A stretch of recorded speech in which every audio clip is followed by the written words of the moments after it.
We have spent the entire day at Aunt Jessie's house and at Grandma's house, having lots of fun with everybody, but Dad spent most of the day on the phone.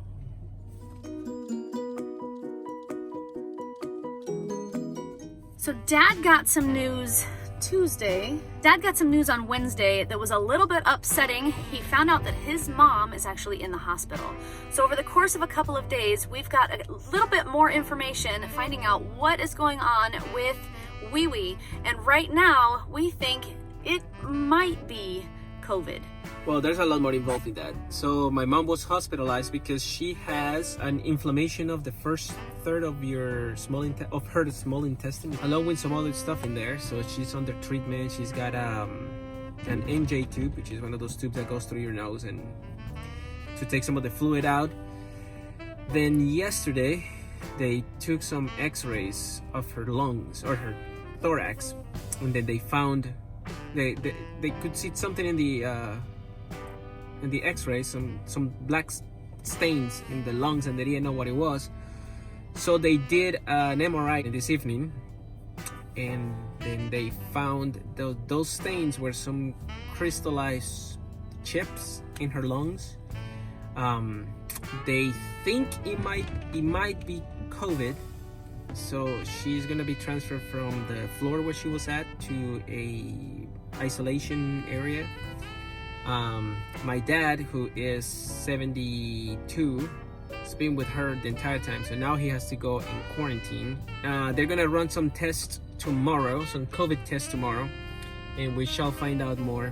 We'll see if it's COVID or not, so hopefully it isn't. She doesn't have any symptoms, the typical cough or runny nose or anything like that. Nobody does. My dad doesn't either.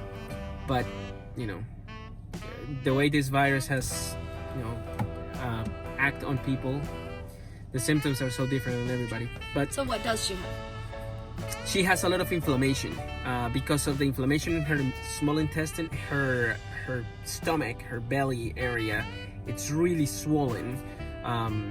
She's also retaining a lot of fluid, so her entire body is swollen, as far as they know. Especially her hands and legs. Legs and feet are very swollen. It's not edema itself. It's not pitting edema, from what I found out, but it's just inflammation. So my cousin was actually with her in the hospital, and she does massage. She's not a massage therapist, but she does massages, and she has been working on trying to move that fluid out of her legs. Now she has to go on quarantine. In fact, she's quarantined in the same apartment with my dad at my parents' house, my parents' apartment.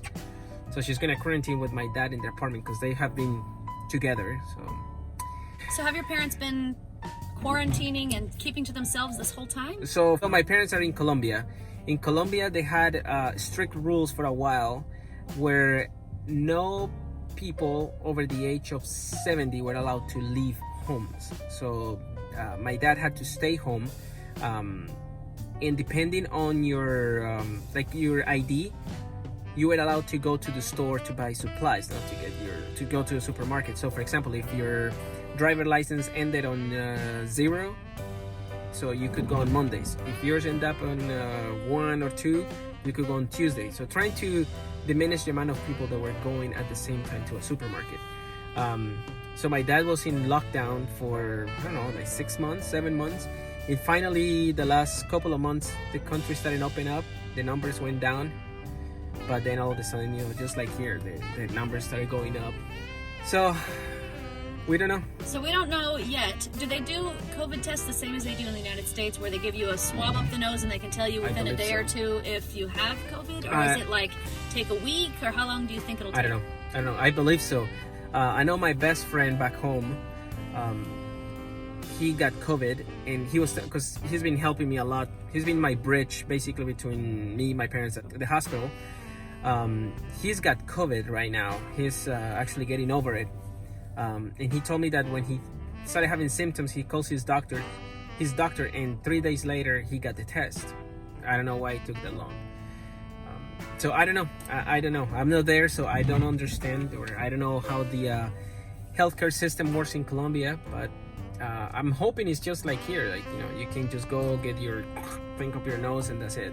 But So she was admitted to the hospital not knowing it had anything to do with COVID. Right. And she would have had no idea that it was COVID, except that they did an x-ray and they found something in her lungs. So then they did the more in-depth test and found crystals in her lungs, and that looks consistent with some things that they're seeing with COVID patients. Right, but... And that's why they think it might be, but they haven't tested her yet. Right. Regardless of the case, she's got something in that could cause pneumonia. But at the same token, she has been on antibiotics all this time.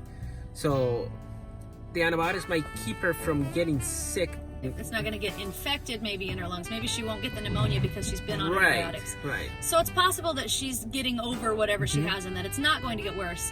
But the possibility exists that she could get more sick. The possibility is still there. So is there a chance that you're going to be flying to Colombia to go to the hospital to see her? Unfortunately, I don't have a passport right now, and that's gonna take a long time. I mean, but even if he could, the dangers of traveling right now are just too high. So, and even if I go there, they're gonna let me in because she's gonna be in quarantine, and it'll be exposing myself to COVID. And then what if I was bringing something here and then expose mom? And you couldn't go back to work. Exposing my patients. So yeah, it's just. That's the thing with this virus. So complicated. It's hard, and everything is being the whole communication through the phone and FaceTiming, and it's like trying to get answers, and it's just difficult. I mean, I feel terrible. It's frustrating. I'm very frustrated because I'm not there, and I cannot help. I cannot find out what to do. But she's surrounded by good doctors, so hopefully that's sufficient. Have to wait. It's the waiting game, and I just need answers. So today was a hard day for Dad. Yeah. The next couple of days are probably going to be hard for Dad. She's uncomfortable because she's so swollen and she has stomach pain, but I think she's, as far as she's COVID got a whole goes, bunch she's doing well. She's doing fine. So I think as long as things continue to do what they're doing and they can kind of get a handle on what she's experiencing now, I think she's going to be just fine. And there's a picture, if you guys can see, she's fine, but she's swollen, and she is not feeling great, and she has that tube that is going to her nose. So we'll keep you guys posted when we know more about Wee Wee, or Daddy's mom, as she progresses in this. Hopefully she's gonna be fine, but she is in the hospital, and Dodo is under quarantine. Yeah, my dad is under quarantine, my cousin is under quarantine. This is the thing with this virus, because really, it can't spray so fast and so easy. And even when you're being careful, people. And even when you're staying home and you're quarantining and you're doing what you're supposed to be doing, it can still find its way in because this virus is kind of nonsense. So, wash your hands, social distance, wear your masks. Be careful. But right now, we're headed back to Jesse's house. We're gonna get these Smarty Pantses put to bed. So for now, we'll just say goodnight. Thumbs up, share it with your friends. Good night, YouTube. See you tomorrow. Please subscribe now. You better wee wee.